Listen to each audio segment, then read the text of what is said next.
Welcome home. We are WNST. Towson, Baltimore. Baltimore Positive. We are here in Ocean City, Maryland. It's MACo. It's all brought to you by the Maryland Lottery. I have the Gold Rush Sevens doublers to give away here. And I selected this one serendipitously. It's number 19 for Johnny Unitas, so I figured Senator Ben Cardin would like that. That's your going away present now that you're leaving the elected space, Senator. How many years? 56 years? How many years have it been? Actually, it's 58. It was 56 2 years ago. Right, so 58 years. You get a lottery ticket. So good luck. But if I win $10,000, it violates the ethics rules. Give me that back. All right. No. Give this to my wife. How are you? I'm doing great. I appreciate MACo, being your last stop here. It's always good. I always enjoy MACo with friends. Been doing this for many, many years since my days in the state legislature. So these are people who are really dedicated to public service, and it's just a happening. It's a place to be. Key Bridge, let's start with that. I'm sure you were around when the thing went up and part of that.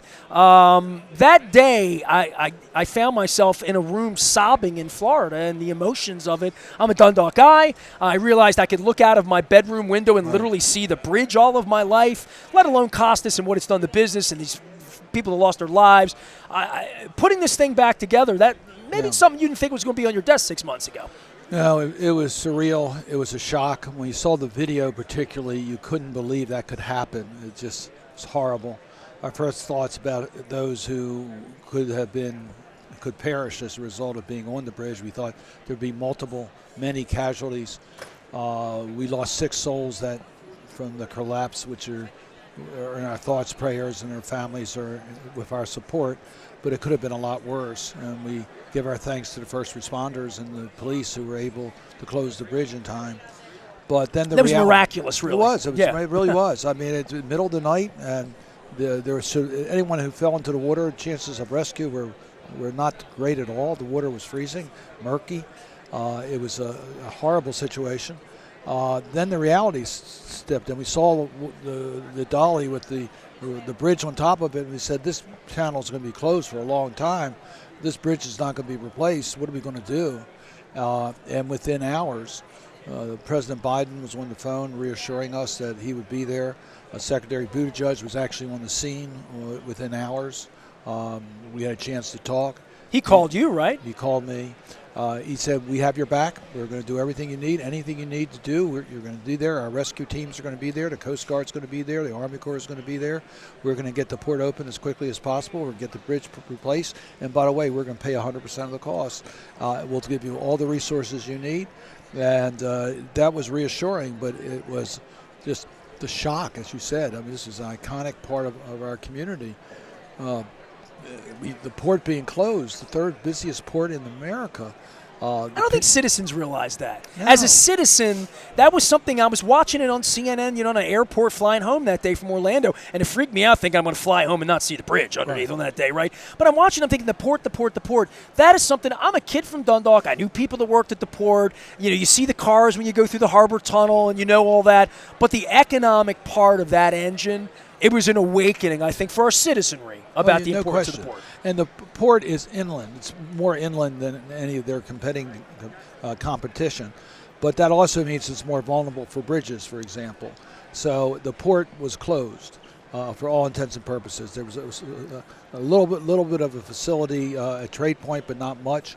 So we basically had a situation where overnight people could not go to work. Not just the longshoremen, not just the direct employees, but how about the restaurant owner? It depends on the people being there to work. Really no different than COVID in that way, as a shutdown. It's exactly right. It's very similar as a total shutdown.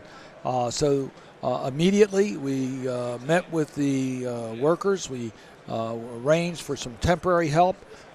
We kept businesses open. The SBA was there immediately.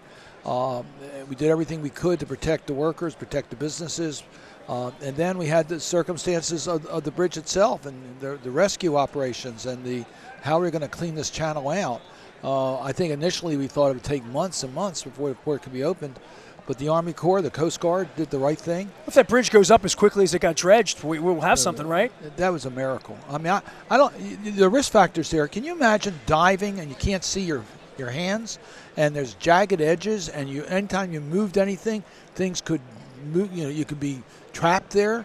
the danger levels were so high, and they're working with sonar, not with direct sight, and trying to figure out how they're going to do the salvage operations to get the bridge remnants removed.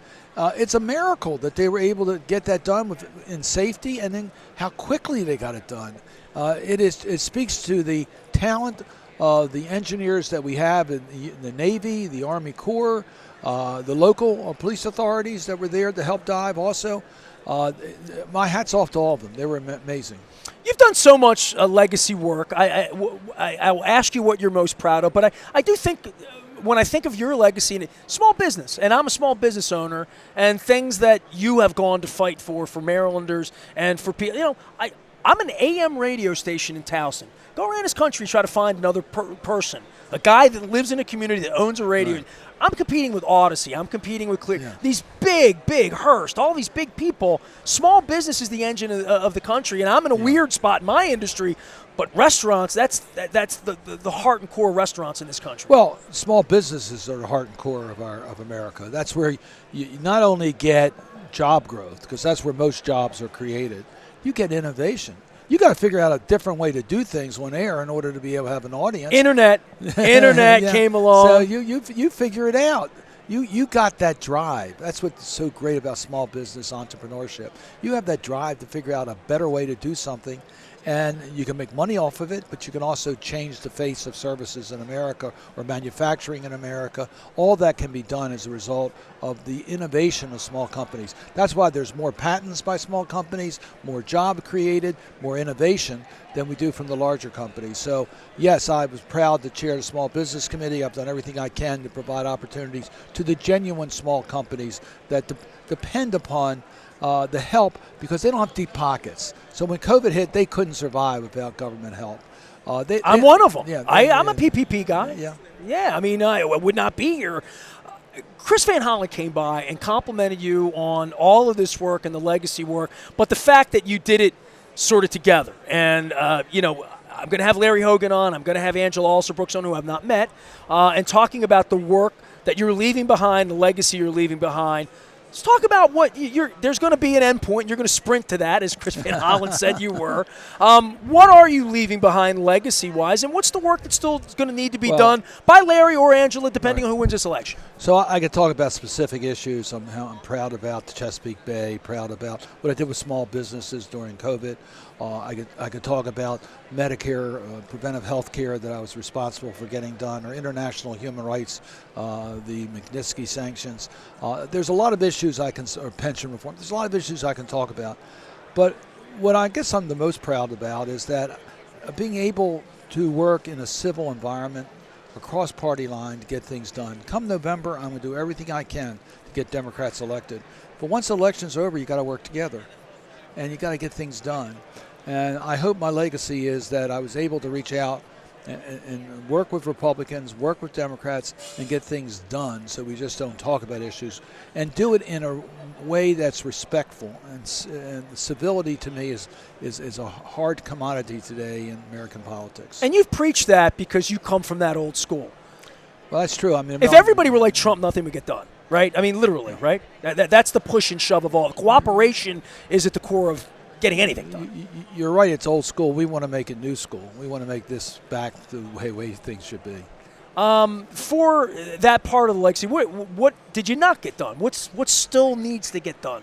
Oh, well, everything's a work in progress. I'm proud of the work we've done to advance entrepreneurship in underserved communities. The numbers are very impressive. Maryland led the nation in startups, women-owned small businesses and women of color. I'm proud about those accomplishments, but am I satisfied? No, there's still work that's got to be done. There's still too many gaps. We have a wealth gap in this country. There's so many areas that we have a housing problem in this country. Our schools are still not where they need to be, and the federal government needs to play a role in all those issues. The international community, well, we have wars going on in Ukraine and in the Middle East. I would like to see us find a way that we can live together in peace around the world. So, look, I'm going to be a visionary, and I'm going to always expect the best. I'm proud of what we were able to get done, but we still have a lot of work to do. I woke up that morning after the Trump-Biden debate, kind of despondent. I mean, I woke up 4 in the morning. I think I even put a social media status that said, I don't feel good about this. I feel like, and now 60 days later, I guess, there's been a whole new energy in the Democratic Party. I think Tim Walz a part of that. Obviously, Kamala Harris a part of that. But I don't know that we could have seen this coming 90 days ago. Oh, you're absolutely right. I was at Prince George's County Community College yesterday with the president and vice president. People were standing in line for hours just to be part of that action. They are so excited. They want to be part of this history. This is amazing what's happening, the energy levels. And you're right. Think back just a few weeks, a month ago, and where we were in the dumps, sort of resigned to the fact that it looked like there would not be a competitive election. Now this is an exciting election. Kamala Harris has brought a lot of excitement to the campaign, and there's such respect for Joe Biden for what he did as president, what he's done throughout his whole political career, and the courageous decision he made not to seek re-election. And it's energized the Democratic Party, but more importantly, I think it's energized the American people. I have not met Angela Alsobrooks. I'm going to have her on the show September 24th. She's coming over to State Fair. I'm having an oyster with her, and I know you're going to give me a hard time about that, about the crab cake. But tell me about Angela and about your thoughts about. I'm sure you're hoping for her, and all respect to Larry Hogan, but the issues that are here are important issues. I know Angela very well. She's an outstanding individual. She's in public service for all the right reasons. She has incredible talent. Her work ethic and integrity are beyond question. She's a great prosecutor, understands the need to be an advocate to get things done.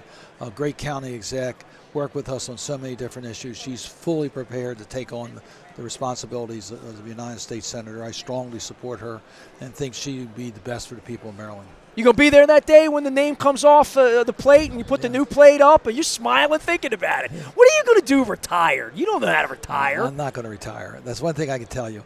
I would like to have a little more control over my calendar. My calendar is sort of gets away from stuck doing me, stuff right? like this. Well, not that. I mean, you better still come have a crab cake when you're former senator with me. Well, as one reporter noted.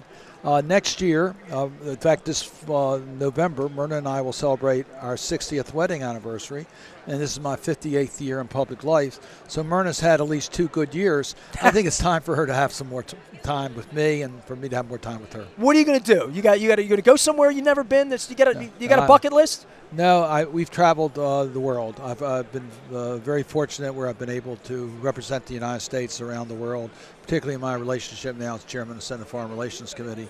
I think we will find ways to continue the issues we think are important, the Chesapeake Bay, human rights, civility, those types of issues. We're going to fight to continue those policies, and I'll find ways to contribute. When I think human rights, and I think of your work and what just happened with the journalist, and I'm a journalist, right? So I mean, I think about what journalists are going through in war zones in different places. You've always been, we've got it good here, right? For all the people that complain about America inside of America, it's a completely different situation in my homeland of Venezuela, as an example, right? You could be in the most dangerous profession in the world today. It's more dangerous to be a journalist than to be a soldier. It is life-threatening in so many parts of the world where journalists are killed.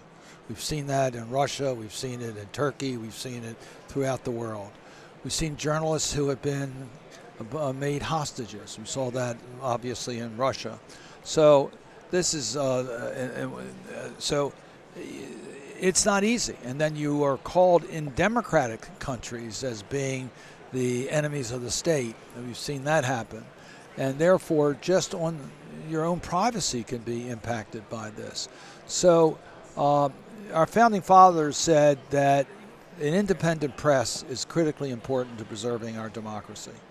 It's perhaps the most important single ingredient or indexed as to the health of a democracy is the health of its independent journalism. We're suffering in America. Most Americans get their news from cable news, which is anything but investigative reporting. And it's certainly not balanced, a lot of the cable stations. And it's a challenge for us. So my hat's off to you for what you do. And thank you. You recognize you play an important role.